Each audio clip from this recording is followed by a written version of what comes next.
കർത്താവിൽ പ്രിയ ദൈവജനമേ, ഈ ഒരു നല്ല പ്രഭാതത്തിൽ ഏവരെയും സ്വാഗതം ചെയ്യുന്നു. നല്ല മനോഹരമായ ഈ പ്രഭാത ധ്യാനത്തിലേക്ക് നിങ്ങളെ സ്വാഗതമൊപ്പം നമ്മുടെ ചിന്താവിഷയം പ്രകാരമാണ് വസ്തുനിഷ്ഠമായും വ്യക്തിപരമായും പരിശോധിക്കുക.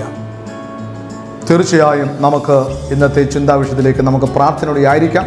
എല്ലാ പ്രേക്ഷകരെയും ഈ മിഷൻ 7 നിങ്ങളെ സ്വാഗതം ചെയ്യുന്നു. ഇതിൻ്റെ വേദഭാഗം നമുക്ക് നൽകിയിരിക്കുന്ന സങ്കീർത്തനം 25 5-ാം വാക്യമാണ്. നിന്റെ സത്യത്തിൽ എന്നെ നടത്തി എന്നെ പഠിപ്പിക്കണമേ, നീ എൻ്റെ രക്ഷയുടെ ദൈവമാകുന്നുവല്ലോ, ദിവസം മുഴുവൻ ഞാൻ നിങ്ങൾ പ്രത്യാശ വെക്കുന്നു. സ്തോത്രം, ദൈവനാമം മഹത്വപ്പെടുമാറാകട്ടെ. ഈ മനോഹരമായ നല്ല പ്രഭാതത്തിൽ നമ്മൾ ദൈവജനത്തെക്കുറിച്ച് ചിന്തിക്കുമ്പോൾ അനേക ആളുകളും ഇന്ന് ജഡത്തെ ഒരായുധമാക്കി വച്ചുകൊണ്ടിരിക്കുന്നൊരു കാലഘട്ടമാണ്.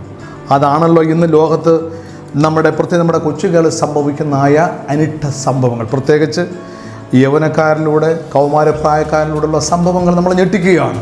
ഇതിന് കാരണം മനുഷ്യർ എന്ത് ചെയ്യുന്നു? ജഡത്തെ ആയുധമാക്കി വയ്ക്കുന്നതുകൊണ്ടാണ്. എന്നാൽ അനന്തശക്തിയുടെ കരങ്ങളിലേക്ക് നാം എന്ത് ചെയ്യണം?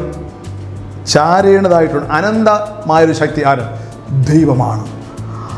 ആ അനന്തശക്തിയുടെ കരങ്ങളിലേക്ക് നാം ചാരുമ്പോൾ എന്തെന്നില്ലാത്ത ഒരു മഹാസന്തോഷം, സമാധാനം, ചൈതന്യം നമുക്ക് ലഭിക്കും എന്നുള്ള യാതൊരു സംശയമില്ല. അതുകൊണ്ട് നമുക്ക് ആ ശക്തിയിലേക്ക്, അല്ലെങ്കിൽ ദൈവികമായ ശക്തിയിലേക്ക് നമ്മളതിന് അനന്തമായ, അതിന് പരിധികളില്ല, അതിലേക്ക് നമ്മൾ ചാരുമ്പോഴാണ്, അത് ആയുധമായി നാം സ്വീകരിക്കുമ്പോഴാണ് ജഡത്തിൻ്റെ ശക്തിയൊന്നും ആയുധങ്ങൾ നമ്മൾ ജയിക്കുവാൻ തക്കണം സാധിക്കുന്നത്. ഏതെങ്കിലും ഒരു വ്യക്തിയുടെ ജ്ഞാനത്തെയോ കണ്ടെത്തലുകളെയോ നാം ആശ്രയിക്കരുത്. ഇന്ന് ലോകം അങ്ങനെയാണ് കാണുന്നത്. ഏതെങ്കിലും ഒരു വ്യക്തിയുടെ, മറ്റേതെങ്കിലും ഒരു പ്രസ്ഥാനത്തിൻ്റെ, പരിജ്ഞാനത്തിൻ്റെ, അതിലാണ് മനുഷ്യനെ ആശ്രയിക്കുന്നത്. പക്ഷെ പലപ്പോഴും ആശ്രയം എന്ത് ചെയ്യുന്നു? വിഫലമായി തീരുന്നു, പരാജയപ്പെട്ടു പോകുന്നു. എന്നാൽ അനന്തമായ ശക്തിയായ ക്രിസ്തുവിലൂടെ, ദൈവവചനത്തിലൂടെ നമ്മെ തന്നെ സമർപ്പിക്കുമ്പോഴാണ് ഈ ലോകശക്തികളോട് നമുക്ക് ജയിക്കുവാൻ തക്കവണ്ണം സാധിക്കുന്നത് എന്നതിൽ യാതൊരു സംശയമില്ല. ഇവിടെ ദൈവത്തിന് എനിക്കായി നൽകുവാൻ എന്തെങ്കിലും ഉണ്ടെങ്കിൽ അതെനിക്ക് വേണം. നിങ്ങൾ പറയുക, ദൈവം എന്തെങ്കിലും ഒരു വ്യക്തിക്ക് തൻ്റെ വചനത്തിൽ നിന്നും എന്തെങ്കിലും സത്യത്തെളിവായി നൽകിയിട്ടുണ്ടെങ്കിൽ ദൈവം അത് എനിക്ക് നൽകും. ഞാൻ തിരുവെഴുത്ത് പരിശോധിച്ചാൽ, നിരന്തരമായ പ്രാർത്ഥനയോടെ അന്വേഷിക്കുമ്പോൾ എന്താണ് സത്യമെന്ന് എനിക്ക് അറിയുവാൻ കഴിയും. നമുക്കറിയാം, പണ്ട് കാലങ്ങളിൽ ചില മനുഷ്യൻ പാട്ട് പാടുന്നുണ്ട്, ഈശ്വരനെ തേടി ഞാൻ അലഞ്ഞു എന്നാൽ കണ്ടില്ല താനും. എന്നാൽ യേശുവിനെ, യഥാർത്ഥമായ ഈശ്വരനായ യേശുവിനെ, ദൈവത്തെ നാം കണ്ടെത്തണമെങ്കിൽ നിരന്തരമായ ദൈവ വചനത്തിലൂടെ, പഠനത്തിലൂടെ, വായനയിലൂടെ നമുക്ക് കണ്ടെത്തുവാൻ തക്കണം സാധിക്കും. പക്ഷേ അതിന് നമുക്ക് സാധിച്ചില്ല എങ്കിൽ ജഡത്തിൻ്റെ ആയുധങ്ങളായി, പിശാചിൻ്റെ ആയുധമായി നമ്മൾ തീരുകയും ചെയ്യും. പിശാചിൻ്റെ പ്രവൃത്തികളിൽ നാം ചെയ്തു പോകും. അതാണ് നമ്മൾ കണ്ടുകൊണ്ടിരിക്കുന്നത്. പക്ഷേ ദിനം തോറും ദൈവത്തിൻ്റെ വചനങ്ങൾ പഠിക്കുകയും ധ്യാനിക്കുകയും ചെയ്യുമ്പോൾ തീർച്ചയായും അവൻ ജ്ഞാനിയാകുകയും ദൈവത്തിന് ഇഷ്ടമുള്ള ഇണങ്ങിയ ഒരായുധമായി തീരുവാൻ ഇടയായിത്തീരും. മാത്രമല്ല, മറ്റൊരാളുടെ മനസ്സിൻ്റെ ഉൽപ്പന്നമായിട്ട് നിങ്ങൾ സത്യം എന്ത് ചെയ്യരുത്? പ്രസംഗിക്കേണ്ടതില്ല. മറ്റൊരാൾ കേട്ടതായ, മറ്റൊരാൾ പറഞ്ഞതായ, മറ്റൊരിടത്ത് കണ്ടതായ ഒരു സത്യത്തെക്കുറിച്ച് നമ്മൾ എന്ത് ചെയ്ത് ഒരിക്കലും പ്രസംഗിക്കരുത്. ഉപരി നാം കണ്ടതും കേട്ടതും തൊട്ടതുമായ ജീവൻ്റെ വചനമെന്ന് യോഹന്നാൻ പറയുകയാണ്. അതായിരിക്കണം നമ്മുടെ പ്രസംഗം, അതായിരിക്കണം നമ്മുടെ പ്രാർത്ഥന, അതായിരിക്കണം നമ്മുടെ പ്രവൃത്തി. ഇതിലൂടെ നമുക്ക് സമൂഹത്തെ സ്വയത്തമാക്കുന്ന കാണാൻ സാധിക്കും. നമ്മുടെ വാക്കുകൾ ഒരു അനുഗ്രഹമായിരിക്കും, നമ്മുടെ പ്രസംഗം ഒരു അനുഗ്രഹമായിരിക്കും, നമ്മുടെ ഇടപെടൽ, നമ്മുടെ നോട്ടം, നമ്മുടെ ചിന്തകളെല്ലാം അനുഗ്രഹമായിരിക്കും. കാരണം ഗുരു യേശുവാണ്. നമ്മൾ പഠിക്കുന്നത് യേശു ക്രിസ്തുവിനെ കുറിച്ചാണ്.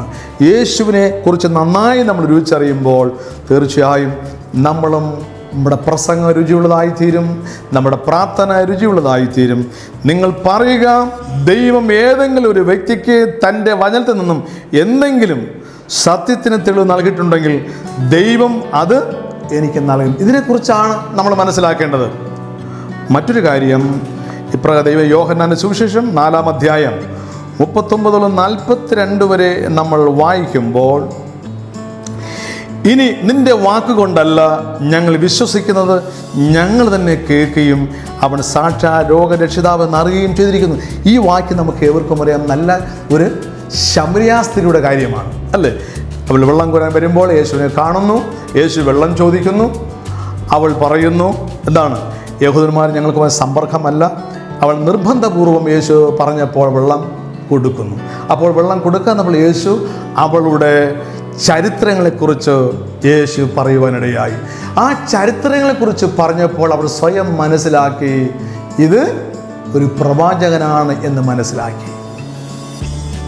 അപ്പോൾ യേശുവിനെ കുറിച്ച് നമ്മൾ നന്നായി മനസ്സിലാക്കുമ്പോൾ, യേശുവിനെ കുറിച്ച് നമ്മൾ പഠിക്കുമ്പോൾ സമൂഹത്ത് അത് വിലയുള്ളതായിത്തീരും, അതൊരു വലിയ സാക്ഷ്യമുള്ളതായിത്തീരും. അതായിരിക്കണം യേശുവിനെക്കുറിച്ചുള്ള അറിവിനെക്കുറിച്ചുള്ളതായിരിക്കണം എൻ്റെ സാക്ഷ്യം. യേശുവിനെക്കുറിച്ച് പഠിച്ചതായിരിക്കണം എൻ്റെ പ്രസംഗം. യേശുവിനെക്കുറിച്ച് രുചിച്ചതായിരിക്കണം എൻ്റെ സംസാരം. ഇതിലൂടെയാണ് യേശുവിനെ ലോകത്ത് നമുക്ക് വെളിപ്പെടുത്തുവാൻ കഴിയുന്നത്. അങ്ങനെ ശമരിയ സ്ത്രീ ഓടുകയാണ്. അവൾ ഓടി ശമരിയയിലുള്ള പട്ടണത്തിൻ്റെ സകലവരുടെ അറിയിച്ചു. അവർ വന്നു. അവൾ വന്ന് കാണുക, ഞാൻ ഒരു പ്രവാചകനെ കണ്ടിരിക്കുന്നു, ഒരു പക്ഷേ ക്രിസ്തുവായിരിക്കുമോ. ആ ശമരിയുള്ള ആൾക്കാരെല്ലാം വന്നിട്ട് അവർ പറയാണ്, ഇനി നിൻ്റെ വാക്കുകൊണ്ടല്ല ഞങ്ങൾ യേശുവിനെ നേരിട്ട് കണ്ടിരിക്കുന്നു. കണ്ടോ, നാം പ്രസംഗിക്കുമ്പോൾ ആ പ്രസംഗം ദൈവവചനത്തിലുള്ളതായിരിക്കണം, യേശുവിനെ കുറിച്ചായിരിക്കണം. ഈ യേശുവിനെ കുറിച്ചുള്ള പ്രസംഗം നാം പ്രസംഗിക്കുമ്പോൾ ആളുകൾ യേശുവിനെ അറിയുവാൻ ഇടയായിത്തീരും. അതിൽ നിങ്ങളൊരു വ്യക്തിയായി തീരുമോ? അങ്ങനെയെങ്കിൽ നമുക്ക് നമ്മെ തന്നെ സമർപ്പിക്കാം. വസ്തുനിഷ്ഠമായി വ്യക്തിപരമായി നമ്മെ തന്നെ പരിശോധിക്കാം, കണ്ണിലടയ്ക്കാൻ പ്രാർത്ഥിക്കാം. സ്നേഹവാനും പരിശുദ്ധനുമായ ഞങ്ങളുടെ നല്ല ദൈവമേ, മനോഹരമായി നല്ല പ്രഭാതത്തിൽ ഞങ്ങൾ ഇന്നത്തെ പ്രഭാത ധ്യാനം ഞങ്ങൾക്ക് ലഭിച്ചുവല്ലോ ദൈവമേ. വസ്തുനിഷ്ഠമായും വ്യക്തിപരമായും നമ്മെ തന്നെ പരിശോധിക്കുവാൻ ഈ നാളുകളിൽ ഈ പ്രഭാതം ഞങ്ങളെ സഹായിക്കണം.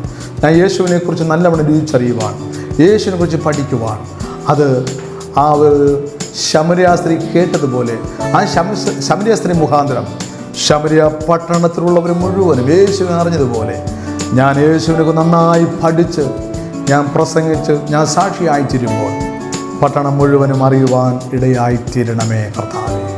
അതിനായി ഞങ്ങൾ ഒരുക്കണം. പ്രാർത്ഥനഘടനായ സ്തോത്രം സകലവും യേശുവിൻ നാമത്തിൽ താഴ്മയായി കെഞ്ചുന്നു. കേൾക്കണം സ്വർഗീയ നല്ല ദൈവമേ. ആമേൻ.